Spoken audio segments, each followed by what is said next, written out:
Now on this video, I'm going to show how I painted a set of Ninja wheels. I mixed the gold paint myself, but you could buy gold paint from a body shop, of course. I also clear coated them and buffed them out. Some people skip that step, or they just put the clear on and don't buff them out. And most of the job is preparing the wheel, getting the old material off, getting it smooth. I'm going to try to show how I did that in-house, a very, very old school method. Looking at this, and I'm thinking, how did we do this yesterday? That worked pretty well. We wound up using wire brush. We got two of them, the big and the small one. The little arbor, that worked well. And we did a lot of hand work with this, so I really have a plan of action here. And I wanted to do all of the internal stuff first. That was my plan, because that's the labor intensive stuff. And I wanted to save all the stuff that you can do in the wheel, the wheel balancer, for last. So I guess the first thing I'm going to do is the same thing I did yesterday. Start with the wire brush, see how much of it I have to get down in here. In fact, in this one, of all things, there's casting things in here that have to be ground out. Luckily I have the Dremel tool, so again, the biggest thing is the second side will always go a little faster than the first, but it's still just a labor of love. I'm gonna pain in the ass this side. Look at it, I've got casting. Well, this of course is telling it when it was cast. And by the way, I did watch a thing. There's only one video out there of how they make, on YouTube, make wheels, and it has nothing to do with these wheels. It was about the ones they machine. I've got to get those out. That's going to be a little bit of a labor of love. And then I get one freebie here. So anyway, but I'll do the same, pretty much the same procedure I used yesterday, and it's just time consuming.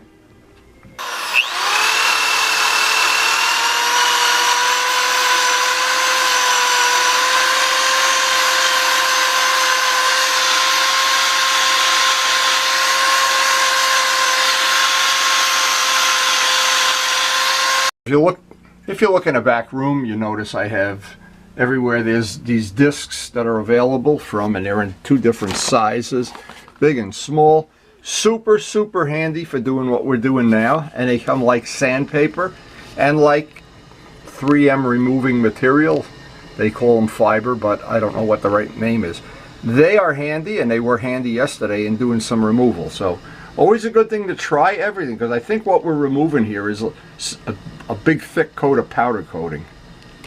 Now the good news is we have these in all different, they come in different grits. The 100 grit seems to, and a 120 seems to work fine. They do take a good chunk of material off, so what's good is they make something that isn't really flat, they flatten it out, and then the wire brush can get down there and radius everything out.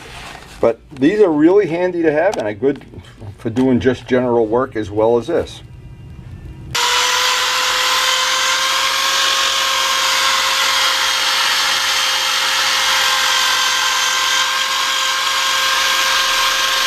Now, unfortunately, there's no magic combination of things, but what seems to work well is the wire brush combined with that pad that I showed, and then this tends to work just to detail it out. But what happens is this is too big to get in a lot of spots. I'm going to look at, I'm sure they have it in Harbor Freight too, a smaller version of this for doing the front wheel. This is handy, but if it were smaller, it would be a lot handier. This tends to make it nice and flat.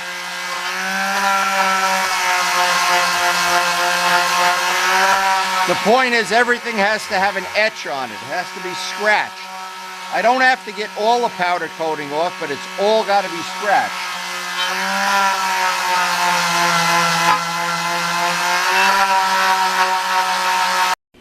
So a bit that's flat, a stone that's flat on the edge, will be hopefully good for getting rid of some of this, roughing that out. Although the final thing is that everything at the end has to be done by hand. You just try to do, it's like a bulldozer, you try to get the big stuff away, but in the end you have to level it off with a shovel. So I want to try to get that out. I would not want to do all this work and see that the lettering in there. Just my own personal, it's on 2 out of 3 of them too. But we want to make this a custom wheel, not a whatever that's supposed to mean. And maybe it's something significant, like don't grind this away or the wheel will fail in service.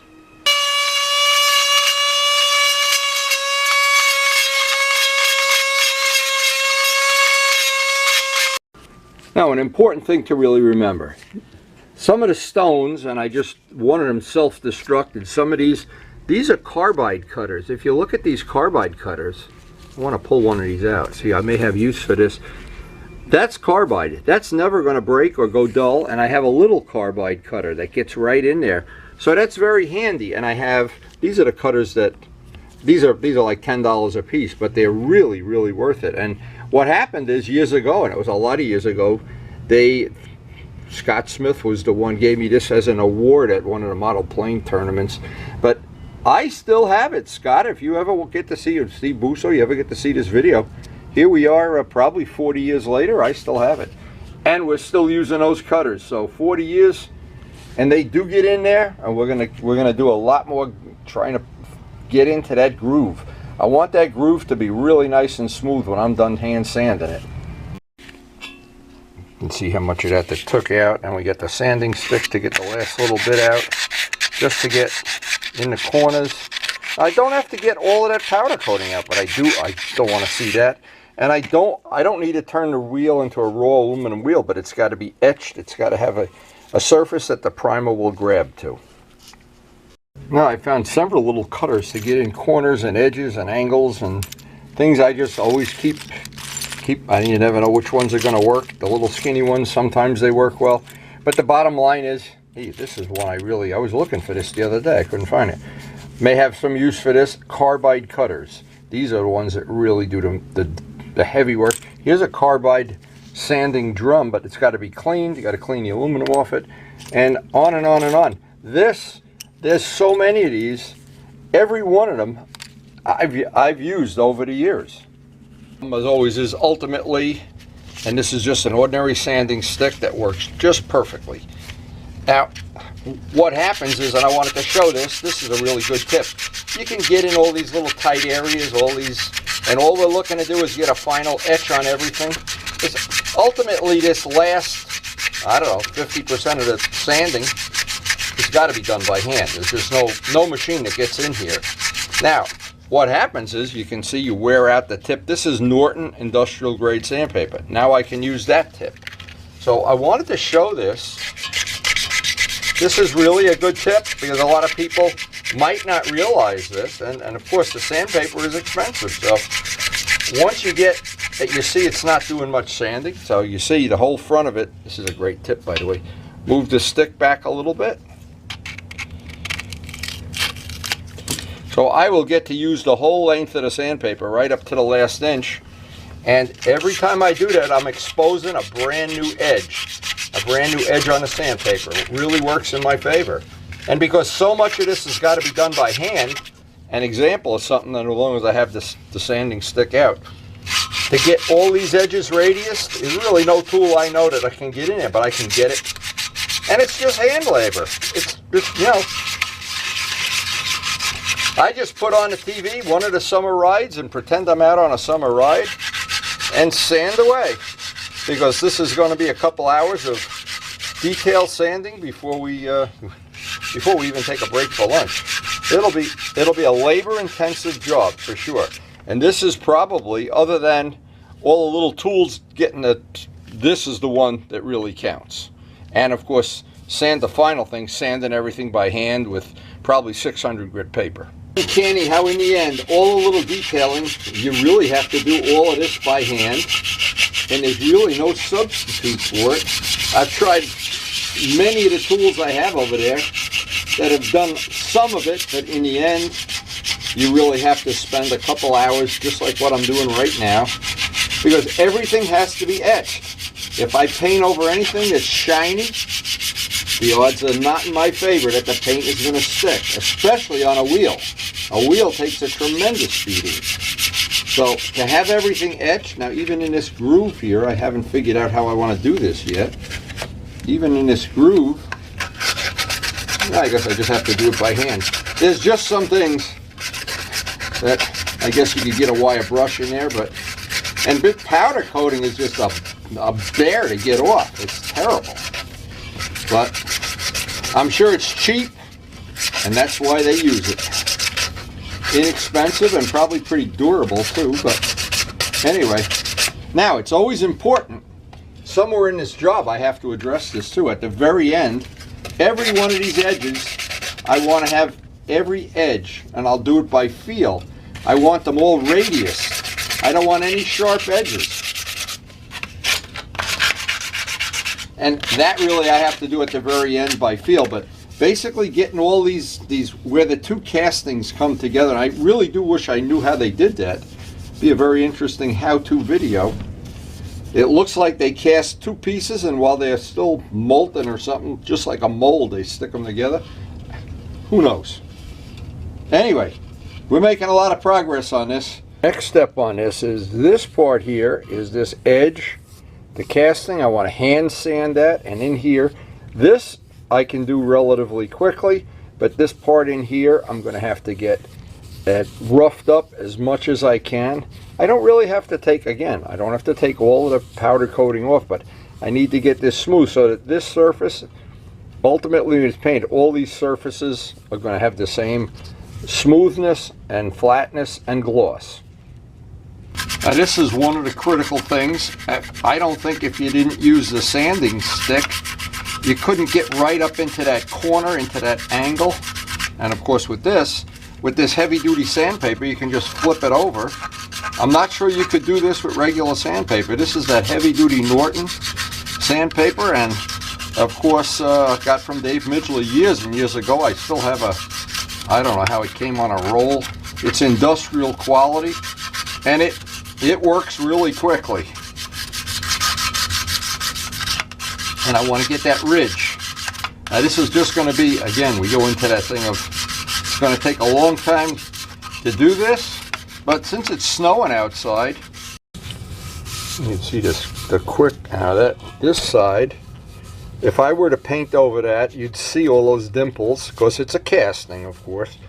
I would see this, when I get done priming this and sanding this, this should be the same smoothness as this, which of course once I get all of these done, all of these inside surfaces, then I'll move to the outside, and hopefully if all else, if it doesn't snow us in today, we'll have this prepped and ready for the next day we can paint. So I wanted to make sure I shared this. This has been the way we've been, well, I've been just chopping off a piece, slide the stick up, and what's happened, I've been able to maximize the use of the whole piece of sandpaper. And then I just thought, oh, genius that I am. These are these blades that you get at Harbor Freight, and you break the tip and there's a new point. Well, these are kind of similar, but this, without this, we would never be able to get into this corners, all around these corners here. That this is a critical part. I think something we can use over and over. Well, you can use, anybody can use. This really did work. And this way of, so you don't waste the sandpaper. Again, it's Norton and it's 180E, and boy, does it cut nice. It cuts powder coating very, very nicely. Now another priceless thing that this does, by having this paint stirring stick, I can get in here. There's no, even Karen's fingers wouldn't fit in there. Look, having those little baby fingers, this really is made, this has become the most useful tool of this whole job. And what's good about it is I can use all this information, all this knowledge. The front wheel is not a whole lot different. It just goes into that whole thing of it's just grinding and sanding, and you can watch TV while you do it and drink coffee and whatever. Or it's one of the things you have to make a commitment of time, and once you make that commitment,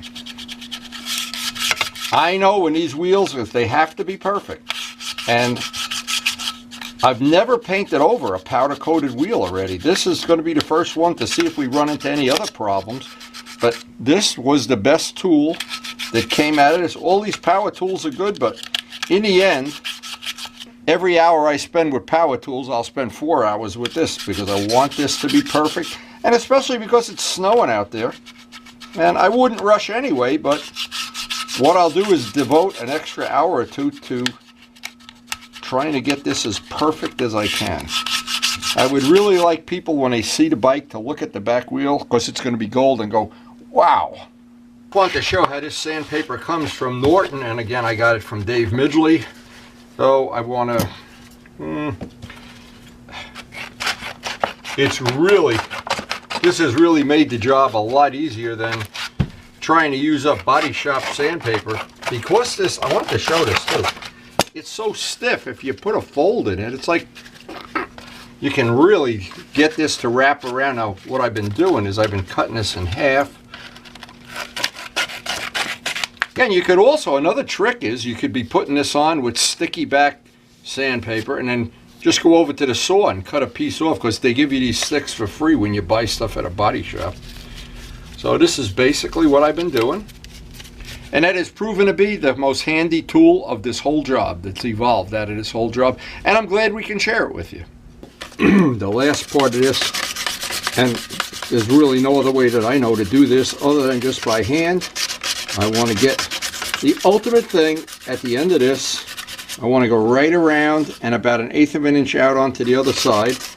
And when I put the paint on, I want the paint to be up here, will be fine, but I want to minimize the paint on this very edge, just a minimum amount, so that it doesn't tend to chip when I'm pulling tires off, or even though we don't use tools to take the tires off,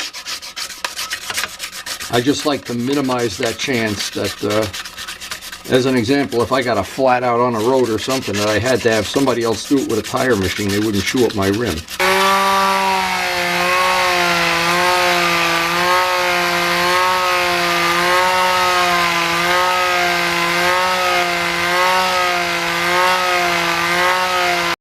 Now I'm going to finish off the whole part with 220 wet and dry, wet. Hopefully that'll get a nice etched, smooth surface on. Everything has got 180 grip, but see there's little shiny spots down in the valley. It's very hard to get in there with the stiff sandpaper, so I know I can get in there with the soft Rhino wet. That'll get down in there, but I want that whole part to be etched and scuffed. It's in those little valleys that I want to really make sure. Remember, any valley is where paint, when when it doesn't get a good bond, that's where it wants to shrink and pull up out of the valley. So it's any valley here that we want to get. Now, to be honest, this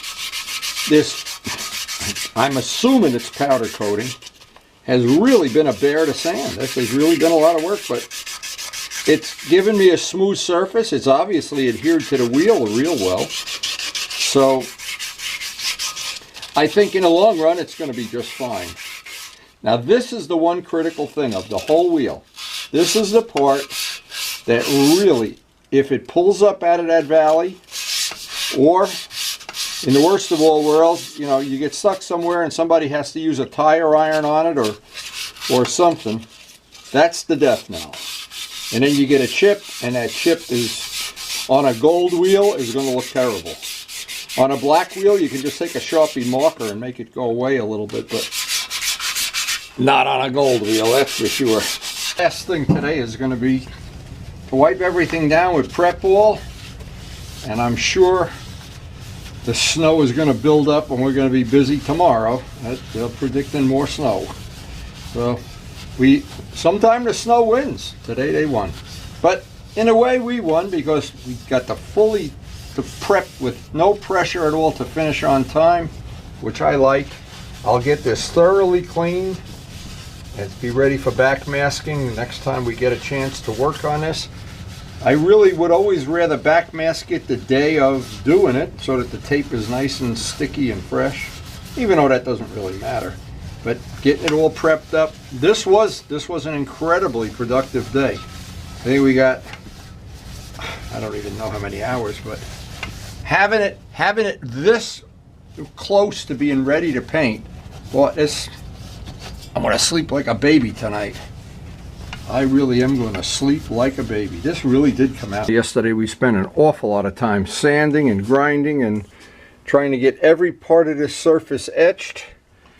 And now it's a question of getting it really clean. I'll get out some prep wool, make sure there's no dust residue on it, and I'm assuming we're going to get some primer on it. I got to backmask it too.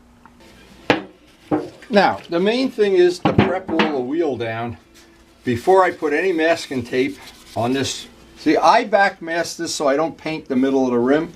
I don't think there's any reason to paint inside the rim, but I see Kawasaki has painted inside, or powder coated it. Of course, they do it differently, so we're not going to be doing that. But before I get my backmasking done, I went over this yesterday, but I can see there's still some fingerprints on it. And I'll do that. You can see how much is coming off. I'll do it until the rag comes out clean. And this may take 10-15 minutes. I don't know. I don't really care, because this is the most important part of getting the paint to bond. Now, I've wrestled with the idea because I haven't painted a powder coated wheel like this before. So what I thought was the self-etching primer might be a good choice, but then I don't know if the self-etching primer would go over the powder coating, or so I'm going to go with the Devil I Know with the primer sealer. Now the sealer, at least I know the sealer is going to give me one benefit. It'll seal the powder coating. And the most important part of all of this is down in these little grooves. And even after you think something is clean, it's amazing. It's amazing how much time you can spend and the rag still comes out dirty. But that's the only way I know to get a decent bond on everything. First thing I want to do here is I got this edge. And I want the paint, the new paint, the gold to wrap around, but I don't want the gold going down in here where the tire actually seals. And no reason to do that. This has always worked well in the past. I never have had a wheel that I've had any kind of issues with the edges. So the start of this whole procedure, real easy. I want to just go, if you can see what I'm doing, I want to go around the whole edge. And I'm not looking to build a paint bead. I just want to make it a nice 1/4 inch. This is 1/4 inch tape. A nice 1/4 inch bead. So I have both of the edges masked, and that's just going to give me an edge. And now I want to get some tin foil and some masking tape. And well, like the easy way, just put masking tape on the whole thing. I like to just put tin foil around the whole thing and then seal each side with tape. Now this is probably a little bit of overkill, but it's worked well in the past, and it's the Devil I Know. Now, once this is backmasked, I also have to backmask the stand, because I don't want to get the stand. I try to clean the stand after every time I use it. Sometimes that works, sometimes it doesn't. So we're going to, obviously every one of these bikes is an adventure of some kind. Now, because I'm dealing with powder coating for the first time, normally I had, and even on the FZR, I just took all the paint off, all the powder coating up.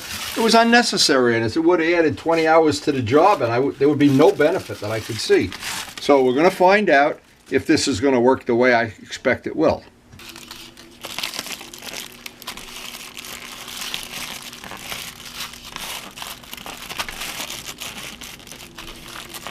Now, of course, one of the things can be a little tricky is getting this the way I want. I don't want to get any extra paint on it, but what I usually do is at the end of it, I will take some lacquer thinners or something, acetone, and just wipe it all down just so it doesn't look horrendous. So covering it with tin foil, it's just cheap insurance. Just couldn't be any better. Put the turkey in the oven. Boy, the house smells so good with Karen making these. When Karen is cooking and I'm painting, you don't even smell the paint. It's the best of all worlds. When she's not cooking, it smells like paint in here all the time.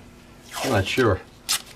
Anyway, this is, we don't have to make this fancy. All this has to be is just don't make a mess. And in the past, we've gotten such good use out of our, and thank you, Pokey.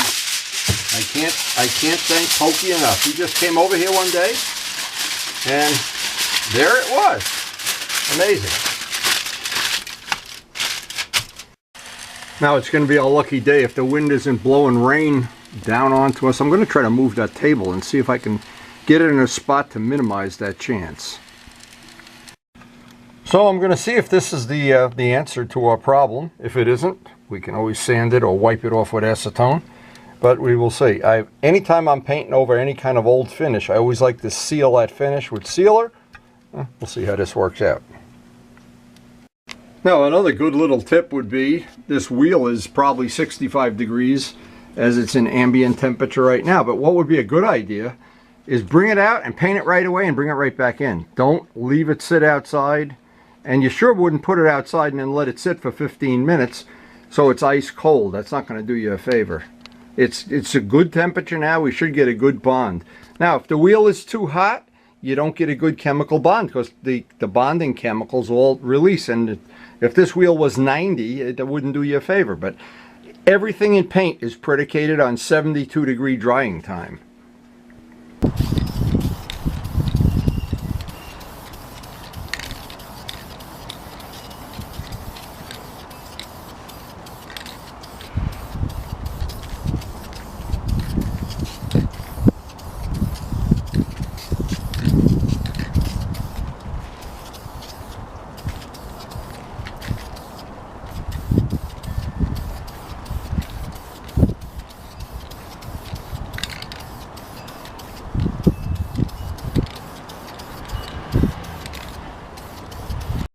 Now, as with everything in life, as with everything in painting, there's a couple little tricks. Trick is get the primer on thin, even coats. Don't try to get it all globbed on in one cut. Now, what I do is I try to spin the wheel one way, and that gets down into the spokes, into the ridges, into all these little nooks and crannies. Then come to the other side and get this side. See, we'll get that side. See, I'm looking for spots I've missed before I rotate the wheel, because once I rotate the wheel this way, then I've got to reverse that. So I can reverse it, and I reverse it, of course, because the wind is blowing in this direction. Hopefully it'll blow any raindrops that won't be in my paint work. So anyway, looks like even the sun came out here today. Who knew? If we can get the primer on this today, I'll be thrilled.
Then we're going to bring that first coat in and obviously let it dry well in a nice 65-degree cellar.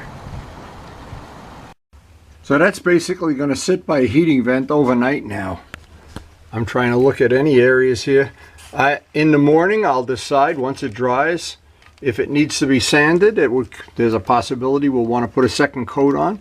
And we also have to know that we're done with this snowstorm here. See, I wanted all those little areas in there to be nice.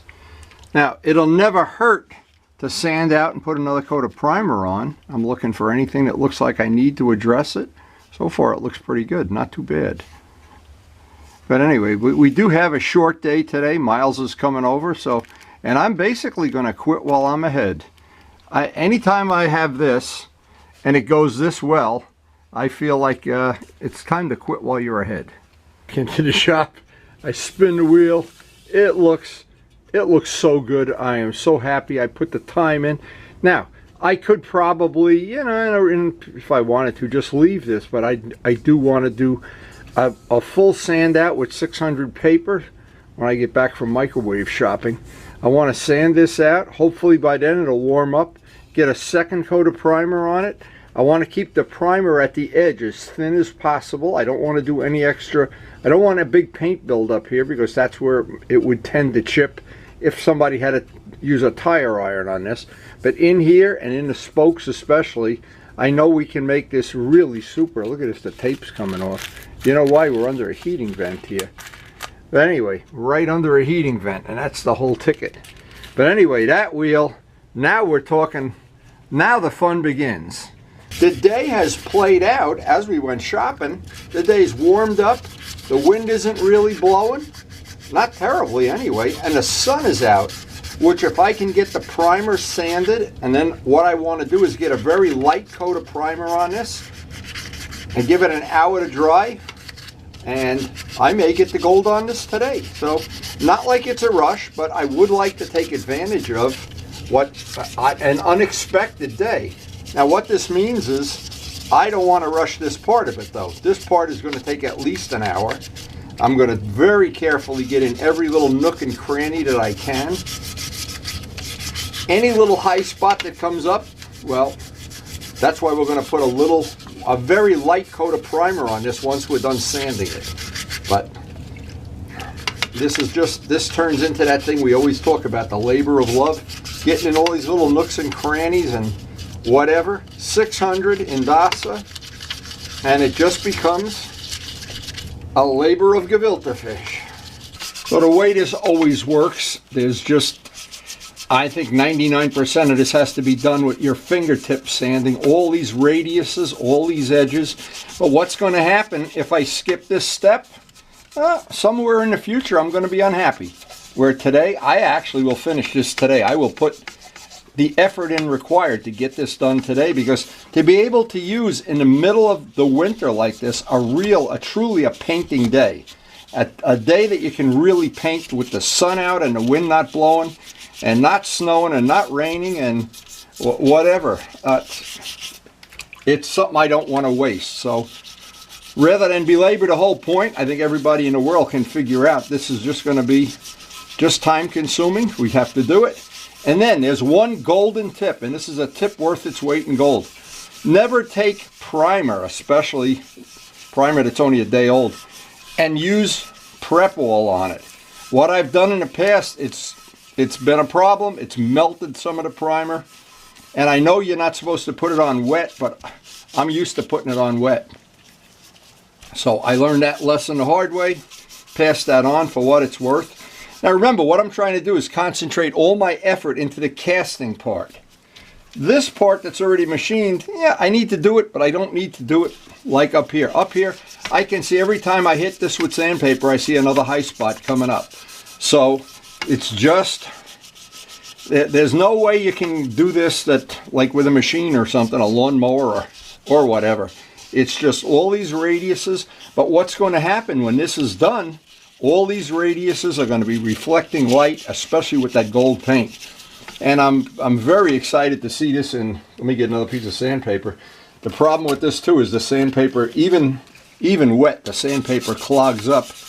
Primer is just like sand and mud. And this is the part here that really needs a little bit of extra attention, because they did not machine this in between the spokes.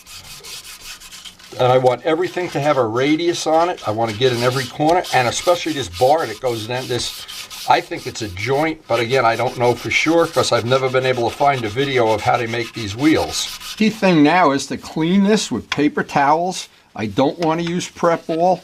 I can put a little Windex on it if it gets too dry, but I want to get all that sanding residue off. And that can take a little time until there's no wet spots on here. Now once I'm done with that, I'll take this and hit it with a hairdryer to warm up and dry any moisture that's trapped in these little crevices and little areas. And it looks like the day is playing out to be like an unbelievable day. And here we are in the middle of the winter, and we've got a day with the two things that I would be hoping would happen. is the wind isn't blowing up a storm and it's not below freezing. Those are the two criteria. And it looks like we've got both of them today. So maybe it's our lucky day. Maybe it's our Goldfinger day. Who knows? Now I want to get rid of all the residual moisture anywhere in this, even at a microscopic level, because the idea is to get this outside and get a very light coat of primer on it. Very light. Give that an hour to dry and we'll be able to paint gold today. What a day this is turning out to be. Wow. Okay, the last thing is I'm tack ragging this down. It's nice and warm from the hair dryer. And this is what, a little detailing. This is a small detail, but so far we don't have one fisheye in this whole job so far. Boy, is that calling the devil. You don't want to do that. Oh, he never fumbles the football. Oh, there he just dropped the football. Oh my God. So we are going to try to take advantage of a super, super unbelievably nice day. It's cold, it's a little above freezing, but it's the best we're going to get probably, because the teeth of the winter is coming up in the next 2 months. So more snow, more everything. So we are really trying to take advantage of a very special day here. And I wouldn't rush it, but it'll be nice to see what that gold looks like on the wheel. And this is the primer sealer that we're going to use, and we're going to try to get on one light coat. A light coat. I don't want a big wet, drippy, drooly coat. And then once this is on, we're going to put it under the heating vent and crank the heat up in the house for an hour.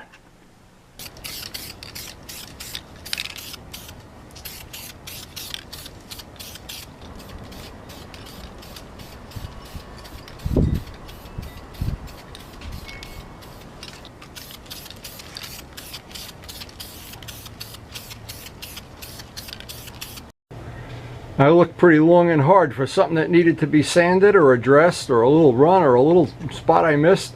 That truly looks pretty good. So an hour up by that heating vent and we'll get back here.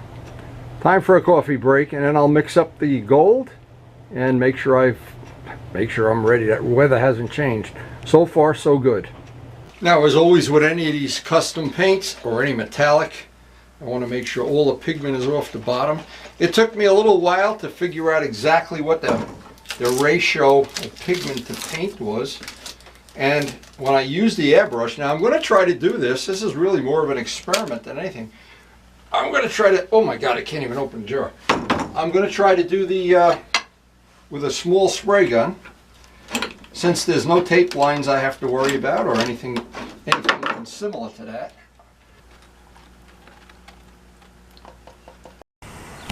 Now the objective will be to get 3 coats on about 20 minutes apart. I did a little test on the table just to see. Paint looks like it's flowing perfectly. Let's hope it's our lucky day.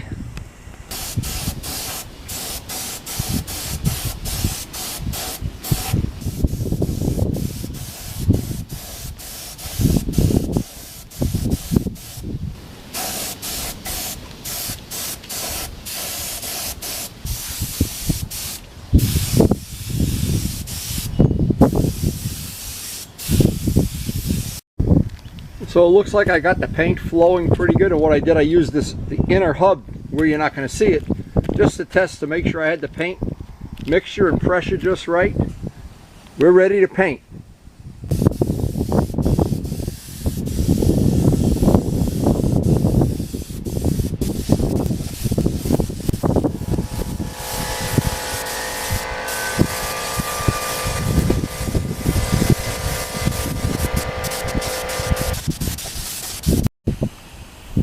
Now it looks like that paint is laying down better than I ever thought it would, but we are really taking advantage of a beautiful painting day here, except for the cold.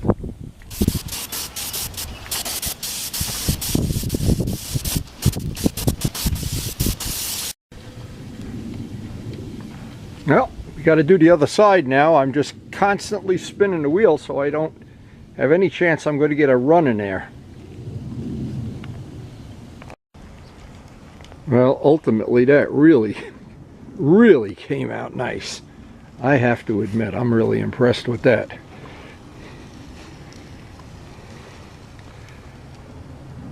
Now that's got to sit overnight, and we'll clear that, or I'm not sure we're going to put a second coat of gold on that tomorrow.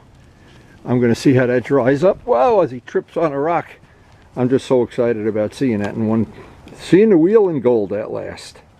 So we'll make a decision tomorrow morning. We want to put a second coat of gold on and or put the clear on based on the weather. I just couldn't resist.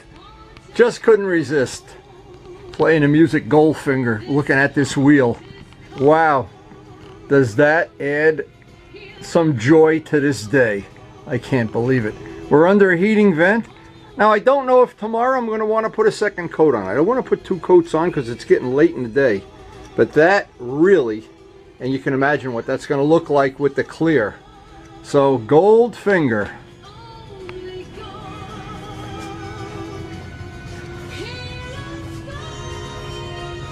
The weather's supposed to be nice tomorrow too. You never get too excited about when you hear that. But anyway, Goldfinger. Wow. Talk about things that exceeded my wildest dream. To see the gold and the black side by side, just like I envisioned. What great vision I have, huh? Then maybe Dave Kindig will hire me. But anyway, Dave, I'm available at the right price. Anyway, wow. I am so happy to see that. Now, a lot of times when you do a metallic and it dries overnight and you see spots, little spot, well, because the paint is thin. It's very thin. It usually takes 3 coats. I'm not going to make that decision until tomorrow because I really want to see this totally dry that I can pick it up and touch it and look at it. And we got enough paint to paint a trailer truck, so it's not a problem at all. And I'm trying to make a decision.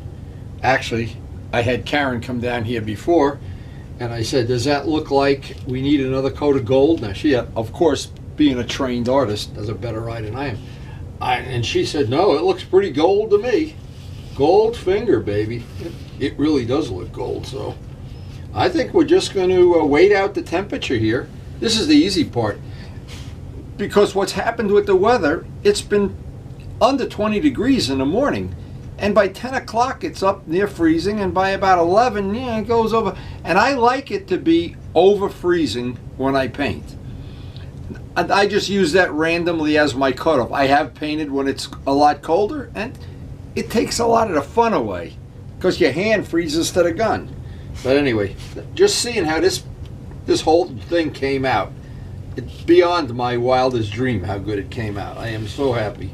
I can't even express that to people that I had this vision in my mind of the black motorcycle with the gold wheels and the custom lettering and the arrowheads, and it's a vision, and it looks like it's every day now it's coming closer to what that vision really was. And the most important thing, the coffee is nice and hot, so we're just going to wait it out. And I don't want to take any chances. By another hour or so it'll warm right up, and then we'll be ready to rock and roll. I am so excited about the way this is going to look with the clear on. I can't even explain it to people. Of course, if you don't have a passion for this kind of stuff, it won't matter anyway. And that's the Gap Go Clear that we've been using. It's been working well. It's traditional, just like the 5-star. And it's a very easy to use clear. An objective today is going to try to get 2 coats on about 20 minutes to an hour apart. Okay, we're all mixed up. The temperature's up over freezing. It's time to paint.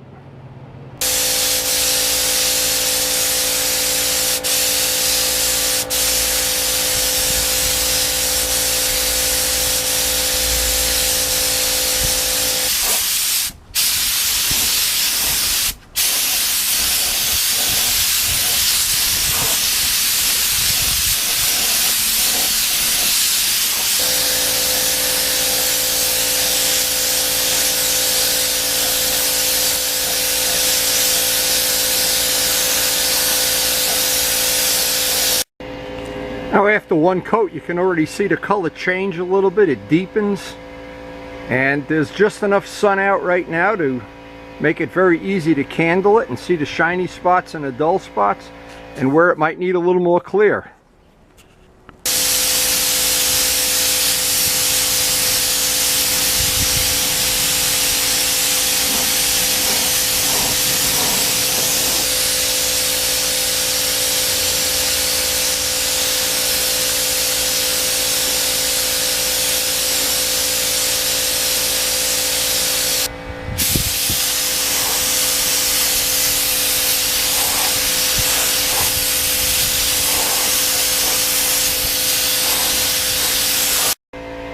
Now, if the sun would just come out a little bit more, you could see how deep that color is getting as you put the clear on.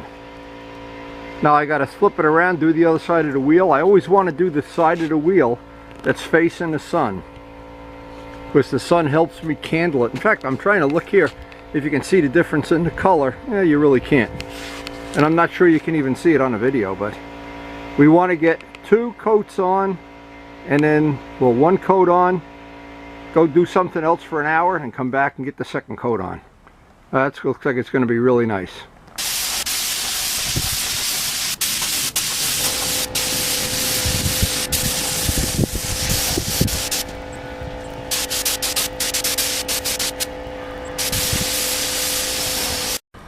So even though it's really, really cold and there's snow on the ground, the sun is out and the wind isn't blowing terribly, which all works in our favor. Now also another thing that can, if you think you have a very thick or overly thick coat of paint on, there's a good way to ensure you minimize the chance of getting runs. Just keep spinning the wheel or whatever, or have some mouse get inside and run around. I don't know. All right, we got an hour to kill.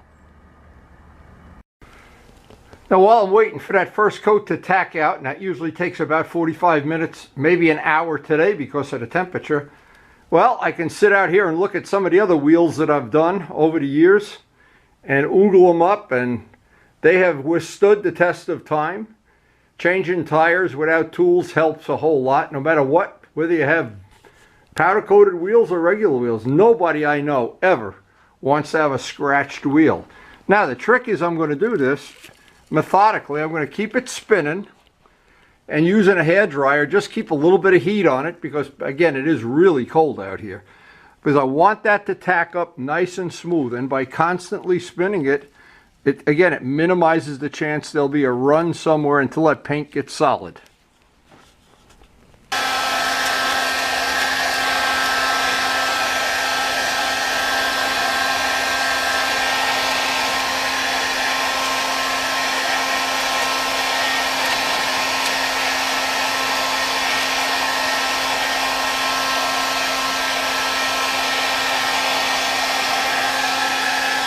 What this also does is, while I'm using the hairdryer, I'm very carefully looking under fluorescent lights for any spot that in the future I may want to touch up. So far, to be honest, it looks pretty good. Maybe it is our lucky day and we don't even know it. That's a real possibility. Anyway, I think this is really going to be, one of the focal points of our project, that's for sure. Well, the hour's gone, the paint is tacked up, the snow isn't melting at all, so I want to get that coat of paint on. Here's the thing, you never know when this weather's going to end, and we'll have 2 weeks of rain or something, or snow.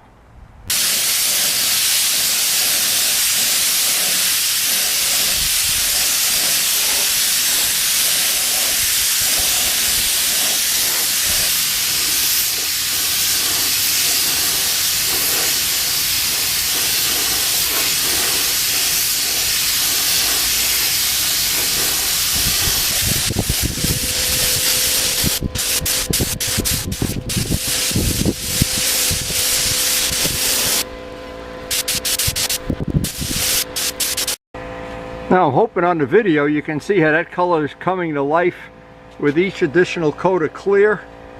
It just gets deeper and deeper and deeper. Now this is the second coat. I've got to flip the wheel, do the other side, and then we're going to put that aside in the garage, run a hairdryer over it for a few minutes, Keep it spinning maybe for 15-20 minutes so there's no chance there's runs. And boy, am I going to sleep like I'm going to sleep like Goldfinger tonight.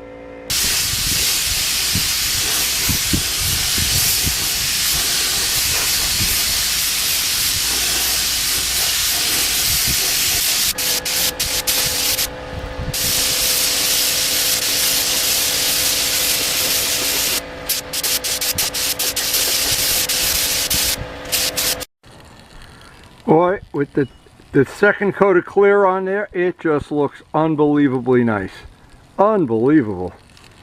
And I'm only sorry you can't see this color gold in real life, because it's that Amazon pigment is just beautiful. It's just absolutely beautiful to see in real life. And I think that's going to really be one of the focal points of the motorcycle. Now, with the second coat on, it's time to just get it out into the garage, keep it spinning, get a little heat on it. We wouldn't need the heat if it were above, it's only a couple of degrees above freezing here. In fact, nothing's even melting. So you don't want to risk, hopefully now, getting the whole job done without a single run or a single repair would be just awesome. Now, there's always a time during every restoration that I've done where I spend a lot of time doing something. I have put a lot of time into this wheel. Make no mistake about it. And then the day comes, and today is the day, where you can see the fruit of your labor, and it's all worthwhile. This is better than I ever anticipated it. And the good news is I don't have a thick glossy coat of paint on here. And it really, if you can see this color in the real, I don't know, real sunlight, I guess is the right word. It is just spectacular. And that pigment is available on Amazon. It was about $7. And I bought them out, but they probably have more in stock now. Because again, I wanted to be able to paint gold wheels forever. And I didn't want to run that risk, which is very common, that you go back a month later to buy something and they say, oh, we don't make it anymore, or the company went out of business, or whatever. I wanted to have control over having touch-up paint for this project. Well, that's how I painted that set of wheels. There's a lot of other wheel painting videos out on the channel. Use the playlist feature for any others. There's a lot of polishing videos.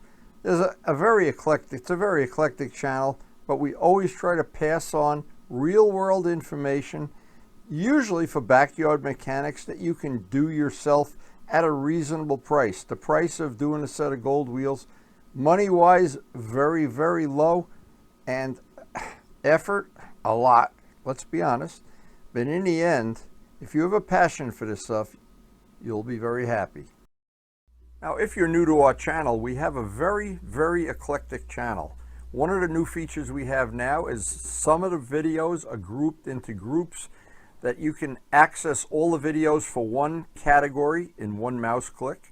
And it should be very convenient and very handy. Just check out the feature on the main screen playlist. And thanks to everybody for supporting the channel. We appreciate your support, and it makes this channel possible with all the things we do, the painting, the wheels, the polishing. And please take a second or two and hit the like button.